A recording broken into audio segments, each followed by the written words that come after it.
$100 MBA Show, where our daily business lessons are only 10 minutes, but keep you going for hours. I'm your host, your coach, your teacher, Omar Zenhom.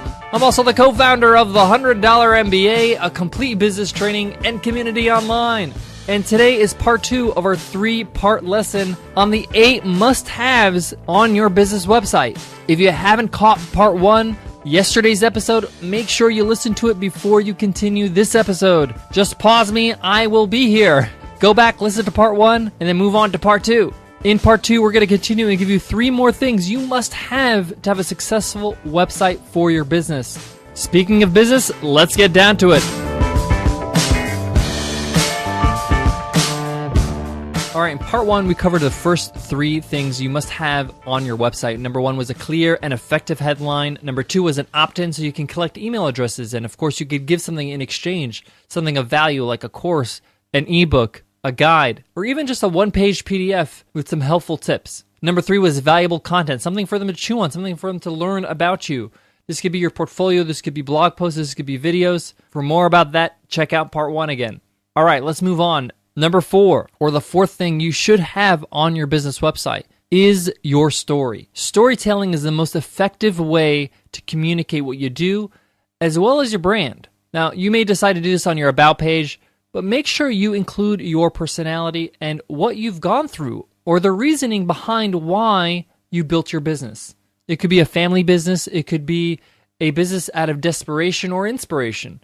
But the point is, you have to share your story with your audience because people connect with stories. I highly recommend that you take this opportunity to shoot a short video about your story. This is something very, very simple where you sit in front of the camera or even just your smartphone where you share your story. This could be 2 to 3 minutes. A video can really, really connect with people, especially because they see you, they hear you, they see your emotion through the actual video.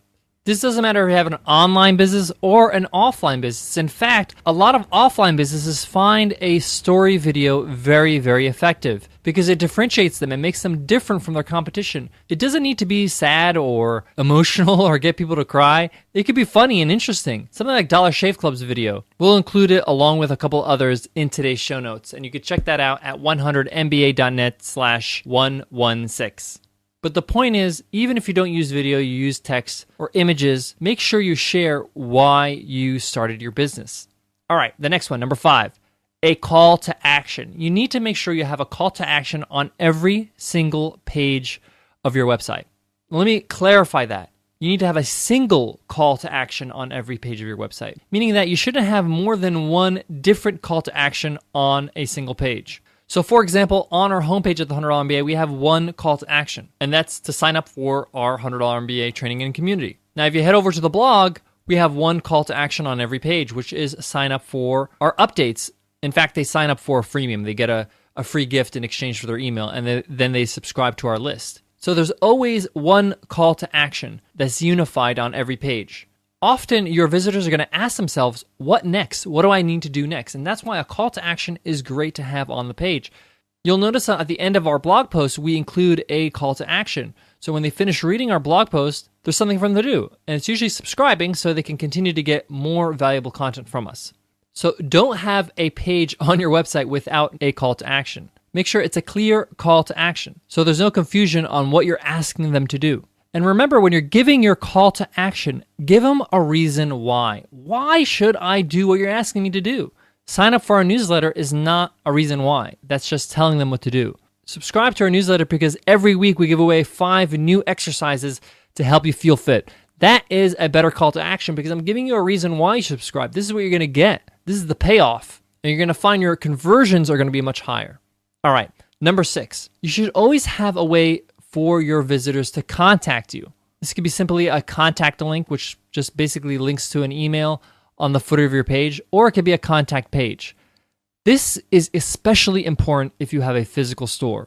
There's nothing that frustrates me more than going to a physical store or a restaurant website and not being able to find where you're located or a phone number so I can call you and make a reservation. This should be very, very clear if you're a physical store. It should be very blatant on your headers, your footers, easy to find. You may even want to give them a hyperlink where it connects to Google Maps so they can get directions. Also, if you're a physical store, make sure you put your store hours as well. I remember we were visiting San Francisco on business and we were looking for a place to eat. And we were looking at a few restaurants and some of them just didn't have the information easy to find. I couldn't find out their hours, how to call them, and I just skipped over them. Like, if you're going to make this hard for me, I'm not going to eat there. So make sure you have that information clearly on your website. This also goes if you're an online business. Some people are going to want to contact you to ask questions.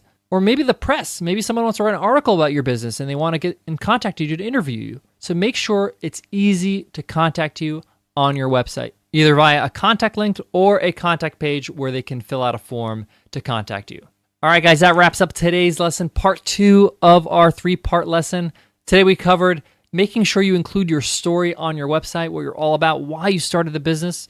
Number 5 was a call to action on every single page, a single call to action on every single page. It could be different from page to page, but on one single page, it should be the same call to action. Make sure it's clear. Make sure you tell them why they should do this thing they're asking them to do. And number 6 is a way to contact you. I stress the importance of how important it is for a physical store to have this information clearly stated, as well as if you're an online business. Guys, don't forget that part 3 of this 3-part lesson is tomorrow. We're not done yet, so make sure you subscribe to our podcast. You can learn how to do that at 100mba.net/show, so you can get all our episodes automatically. If you have a few minutes, you might be thinking, what should I do now after this show's over? Well, you could show us some love on iTunes by giving us a rating and review if you have not already. By giving us a rating and review, you really help us get more exposure on iTunes. So thank you in advance for doing that. Guys, I want to leave you with this. Building your business's website should be fun. It should be something that's rewarding. It's your chance to communicate what you love with your audience. And when I say communicate, a website is really a conversation. You're trying to convey to them why you want to serve them. Put your audience first and make sure they understand that you're here for them. If you have that mindset in mind when you're writing your copy and you're creating your pages, you're going to find it much easier. You're going to find that you don't really need to beat on your chest and brag about how wonderful you are. You can just say what you can do for them. Think about some of the questions, some of the rebuttals your audience members might have, and try to address them on your website. All right, guys, I'll check you in the next episode where we wrap this up in part 3 of this lesson. I'll see you then. Take care.